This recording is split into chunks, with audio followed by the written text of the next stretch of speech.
السلام علیکم رحمۃ اللہ وبرکاتہ۔ امید کرتی ہوں آپ سب خیریت سے ہوں گے۔ حضرت داؤد علیہ السلام غلیر چلانے میں خاص مہارت رکھتے تھے۔ وہ ہر وقت اپنے ساتھ ایک عصا اور غلیر ایک تھیلی میں رکھا کرتے تھے جس میں پتھر ہوتے تھے۔ جنگل میں شیر کی سواری کرتے تھے۔ آپ شیر کا کان پکڑ کر اس پر سوار ہوتے اور شیر آپ کے سامنے سر جھکائے رہتا۔ ایک مرتبہ آپ جنگل سے گزر رہے تھے کہ ایک پتھر سے آواز آئی، اے داؤد، میں حجر ہارون ہوں۔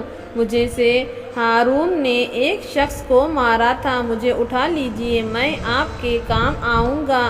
آپ نے وہ پتھر اٹھا لیا اور کچھ دور چلے تھے کہ دوسرا پتھر بولا، اٹھا، میں حجر موسیٰ ہوں، مجھ سے موسیٰ نے ایک شخص کو قتل کیا تھا، مجھے اپنے پاس رکھ لیجئے، میں آپ کے کام آؤں گا۔ آپ نے اس پتھر کو بھی اٹھا لیا اور اپنے تھیلی میں ڈال لیا۔ ابھی آپ چند قدم ہی چلے تھے کہ ایک تیسرے پتھر نے صدا لگائی، میں حجر داؤد ہوں جو نبی ہے اور وہ مجھ سے جالوت کو ماریں گے۔ حضرت داؤد علیہ السلام نے اس پتھر کو بھی اٹھایا اور تھیلی میں ڈال لیا۔ اس وقت جالوت کا پورے ملک میں شہرہ تھا۔ یہ دیوکل ظالم فلسطینی سردار تھا اور موجود اسرائیل اور فلسطینی ریاست پر انسانیت کے ناک میں دم رکھا تھا۔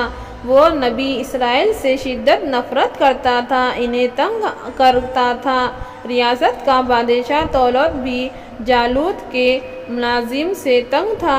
اس نے اپنے وزیروں اور مشیروں کو بلایا اور جالوت سے نجات کا طریقہ دریافت کیا۔ ایک شخص آگے بڑھ کر عرض کی کہ بادشاہ سلامت، میرا خیال ہے سلطنت میں یہ اعلان کروا دیجئے، جو بھی نوجوان جالوت کو قتل کرے گا بادشاہ سلامت اسے آدھی سلطنت دے گا۔ بادشاہ کو یہ ترتیب پسند آئی۔ اس نے منادیموں سے ملک بھر میں اعلان شروع کروا دیا۔ یہ اعلان حضرت آدم علیہ السلام تک بھی پہنچا۔ جو نہیں آپ نے یہ اعلان سنا، آپ کو فوراً پتھر یاد آ گیا۔ آپ بھاگتے ہوئے منادی کے پاس پہنچے اور اس نے کہا کہ جالوت کو میں قتل کروں گا۔ منادی یہ خبر لے کر بادشاہ کی خدمت میں پہنچا اور بادشاہ کو بتایا کہ ایک نوجوان نے یہ چیلنج قبول کر لیا۔ بادشاہ نے فوراً اس نوجوان کو طلب کیا اور ملاقات کے بعد مطمئن ہوا کہ یہی نوجوان جالوت سے ٹکر لے سکے گا۔ حضرت داؤد علیہ السلام اس چیلنج کے بعد فلسطینیوں اور اسرائیلیوں کے درمیان جنگ کا آغاز ہو گیا۔ اسرائیلی جالوت کی فوج اور جنگی سامان دیکھ کر پریشان ہو گئے اور اپنے بادشاہ کہنے لگے، ہم اب جنگ میں شریک نہیں ہوں گے۔ اس اثناء میں حضرت داؤد علیہ السلام ایک عام سپاہی کی حیثیت سے طالوتی لشکر سے نمودار ہوئے۔ دوسری جانب سے جالوت نکلا جو سر سے پاؤں تک دو ہاتھ میں لپٹے ہوا تھا۔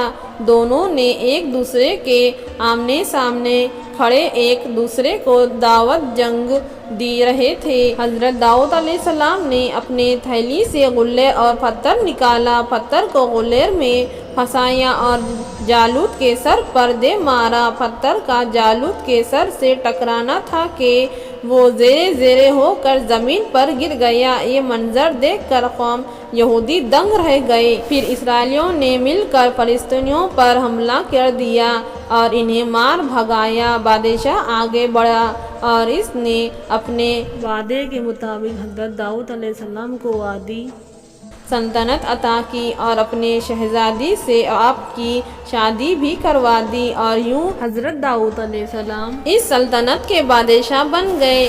ماشاءاللہ، امید کرتی ہوں آج کی یہ ہماری ویڈیو حضرت داؤد علیہ السلام کی تھی۔ آپ کو کیسی لگی کامنٹ باکس میں ضرور بتائیے اور ہمارے چینل کو لائک اور سبسکرائب کرنا مت بھولنا۔ اب مجھے اجازت دیجیے، اللہ حافظ۔